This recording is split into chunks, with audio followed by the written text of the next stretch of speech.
kulanti abooni dalaantiin bada wadayaal meel weliba waad ka joogtaan dafaaca caalamka halkan waraatan TV ku surwaada war waxaanu idinka geynayn dhulka ay Soomaalidu degtay iyo caalamka intiisa kale qodobada ugu waaweyn ee aad wararkeena ku daawan doontaan waxaa ka mid noqonaya ciidamada Jubbaland oo lagu arkay duleedka degmada Balad Xawe iyo dhaqdhaqaaqyo ciidan oo halkaas ka jira janan oo ku dhawaaqay tallaabo culus oo guud ahaanba meesha ka saari karta joogitaanka ciidamada Jubbaland waxaanu idiin soo gudbin doonaa dhaqdhaqaaqyo culus oo xadbeeleedka ka jira iyo qorshayaal dhowr ah oo ay dowladda federaalka Soomaaliya ku dhawaaqday waxba kale hadda wadootaana waxaa ka mid noqonaya mucaaradka Soomaaliya oo qaybo badan oo ka mid ah magaalada Muqdisho ee caasimadda Soomaaliya ciidamo soo dhoobay ka gadaal markii ay u baqdeen guud ahaanba amnigooda dowladda federaalka Soomaaliyana waxa ay waaran soo qabasho u jartay xildhibaan Cananuug oo guud ahaanba fagaaro la soo istaagay in dowladda federaalka Soomaaliya iyo sidoo kale sarkaalka afayeen kuwa ururka Al-Shabaab uu ka wanaagsan yahay dowladda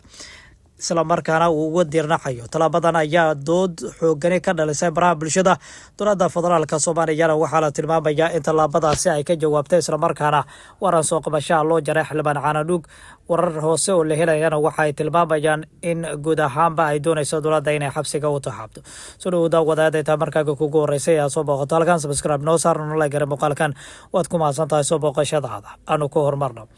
wararka ka imanaya gobolka Gedo waxa ay ku nuuxnuuxsanayaan in dhaqdhaqaaqyo xooggan ay marti galinayaan guud ahaanba magaalooyinka waaweyn ee gobolka gaar ahaan magaalooyinka Garbaharey Dolow iyo sidoo kale magaalada Balad Xawe waxaana la tilmaamayaa in ciidamada Jubbaland halkaas ay dhaqdhaqaaqyo ciidan ka wada warar la helayo waxa ay tilmaamayaan in ciidamada Jubbaland ay ku sugnaa duleedka magaalada Balad Xawe hadda ay u soo dhawaadeen magaalada isla markaana daafta hore ee magaalada lagu arkay gabaldhici maanta kuwaasi oo dhaqdhaqaaqyo ciidan halka ka bilaabay talaabadan waxa ay timid ka gadaal markii marinimadii shalay ahayd ay fooda isdareen ciidamada Jubbaland ka amar qaatay iyo kuwa dowladda federaalka Soomaaliya oo Garbaharey ku wada sugan dagaalka ayaa dhaliyay qasaarooyin xooggan oo dhinacyada soo kala gaaray walow warar hoose oo la helayo ay tilmaamayaan in ciidamada dowladda federaalka Soomaaliya ilaa iyo 6 qof ay halkaasi uga dhaawacmeen isla markaana hal qof uga dhintay halka sidoo kale ciidamada Jubbaland iyaguna dhinacooda uu hal qof ka dhintay halka sidoo kale dhaawacoodana aan la helin waxa la tilmaamay in dhaqdhaqaaqyada gobolka ay wajiyo kala duwan yeelanayaan isla markaana balbi ugu dambeeyay siyaabooyin kala duwan ay u soo cusboonaysanaysa xiisadda gobolka waxaana wararka la helayo ay tilmaamayaan hadda Cabdirashiid Janan inuu qorsheenayo inuu iska caabin xoogan kala hortaga ciidamada halkaas ku sugan qorsho wuxuu yahay inay arbushaad ka sameeyaan gudaha magaalada si markaas ay u wajahaan dagaal ay kala kulmaan ciidamada dowladda federaalka Soomaaliya ciidamadan waxa ay ka soo tallaabeen dhanka xadbeeleedka waxaana la tilmaamayaa in balbi ugu ay ku sugnaayeen Baladul Amiin ka gadaal wararku waxa ay tilmaamayaan inay u soo dhaafeen dhanka iyo magaalada Balad Xawe waxaase la tilmaamayaa in dhaqdhaqaaqyo ciidan ay halkaas ka wada qorsho waxa uu yahay in guud ahaanba ay iska caabiyaan haddii iska caabin ay kala hor yimaadaan ciidamada dowladda federaalka Soomaaliya waxaana la tilmaamayaa in qaybo badan oo ka mid yihiin gobolka malmay ugu dambeeyay dhaqdhaqaaqyo culus oo ciidan ay ka jireen waxaase la tilmaamayaa hadda in dowladda federaalka Soomaaliya ay qorsheynayso in ciidamo kale oo dheeraad ah ay gobolka dhigto kuwaasi oo guud ahaanba lagu xoojinayo kuwa ku sugan xerada UK warar kale ayaa tilmaamaya in dowladda federaalka Soomaaliya ay la heshiisay dowladda Masarida isla markaana ciidamo ka socda dowladda Masar la geeni doono halkaas si loo xoojiyo amniga guud ee gobolkaasi oo ay ciidamada Itoobiyaanka ay ku sugan yihiin qaybo gobolkaasi ka mid ah gaar ahaan magaalooyinka Garbaharey iyo sidoo kale magaalada Dolow waxaase la tilmaamayaa hadda xiisadda gobolka inay wajiyo kala duwan yeelanayso isla markaana dhinacyo kala duwan ay ku soo biirayaan dowladda federaalka Soomaaliya ayaa maanta waxa ay geysay magaalada Balad Xawe ee gobolkaasi Gedo diyaarad siday hub iyo sanad ciidan oo Trabella asi oo ka noocyadiisa kala duwan waday waxaana la tilmaamayaa in qorshuhu yahay in lagu xoojiyo ciidamada halkaasi ku sugan dhaqdhaqaaqyo ciidan ayaana la tilmaamayaa in siyaabooyin kala duwan ay uga jiraan gobolka ciidamada Jubbaland ayaa la tilmaamayaa marmii ugu dambeeyay in ay halkaasi ka geysanayeen warar ku dhufo ka dhaqaaqa ka gadaal markii la sheegay in sifaala qarsoodi ah lagu dilay laba sarkaal oo ka tirsan ciidamada dowladda Soomaaliya oo ku sugnaa gudaha magaalada Balad Xawe dowladda Kenya ayaa si cad waxa ay u muujisay dareenkeeda ku aadan taageerada ay u haysay ciidamada Jubbaland ee halkaas ku sugan waxaana lagu wargelinay inay sii joogi doonaan gudaha deegaanada wadankaasi Kenya wararku waxa ay tilmaamayaan xiisada gobolka Gedo inay hadda wajiyo kala duwan yeelanayso ka gadaal markii Cabdirashiid Janan uu ku dhawaaqay in guud ahaanba uu qaadayo laba tallaabo oo u muuqan kara guud ahaanba in lagu soo xirayo ciidamada Jubbaland ee ku sugan duleedka magaalada Balad Xawe ee gobolkaasi Gedo kuwaasi uga barigii hore ee saaka dhaqdhaqaaqyo halkaasi ka bilaabay waxaana la tilmaamayaa in gabaldhici maanta lagu arkayay qaybo badan oo ka mid ah gudaha iyo daafta magaalada si ay markaasi u soo buux dhaafiyaan waxaase la tilmaamayaa in madowba qudhiisa uu qorsheynayo in ciidamo gaar ah uu tababaranayo gobolkaasi markaasi ay u yimaadaan halkaasi waxaase la tilmaamayaa in ciidamadan ay tababarada noocyadooda kala duwan ku qaateen magaalada Kismaayo diyaaradaha ayay wararku tilmaamayaan in looga soo daabulayo gudaha Kismaayo isla markaana la geynayo daafta magaalada Mandheera ee ismaamulka Mandheera waxaase la tilmaamayaa in lagu xoojinayo ciidamada halkaasi ku sugan Imaaraadka iyo sidoo kale waxa uu taageero ka helaya dowladda Itoobiya kuwaasi oo xoojinaya tani waxa ay timid ka gadaal wada hadalla dhicisoobay oo ay maalmihii ugu dambeeyay garwadeen ka ahayd dowladda waddankaasi Kenya kuwaasi oo la kala dhexdhigi lahaa dowladaha Soomaaliya iyo sidoo kale